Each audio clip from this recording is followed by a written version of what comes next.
তাড়াতাড়ি বের হওয়ার কারণে মসজিদের পাশের বারান্দায় জামাতের সাথে সালাত আদায় করা যাবে কি? মানে তাড়াতাড়ি বের হওয়ার কারণে ও ইচ্ছা করে জটিল মুসল্লি তো আপনি দেখতেছেন। না না না, এত প্রতারণা থাকলে কি আর নামাজ কবুল হয়? আপনি কৌশলে পিছনে থাকবেন। আল্লাহু আকবার, আল্লাহু আকবার। রাসূল সাল্লাল্লাহু আলাইহি ওয়াসাল্লাম বলেন, আল্লাহ বলেন, যে ব্যক্তি আউয়াল ওয়াক্তে সালাত আদায় করবে, সবাই শুনেন, সবাই শুনেন, সবাই শুনেন, যত তাড়াতাড়ি সালাত পাবেন আদায় করে নেবেন, প্রথম কাতার আদায় করবেন। রাসূল সাল্লাল্লাহু আলাইহি ওয়াসাল্লাম বলেন, এক, আল্লাহ তাকে জান্নাতুল ফেরদাউস দান করবেন। দুই, বিনা হিসাবে জান্নাত দিবেন।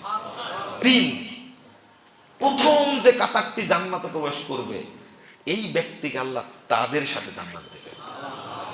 তাহলে কয়টা ফজিলত আসলো?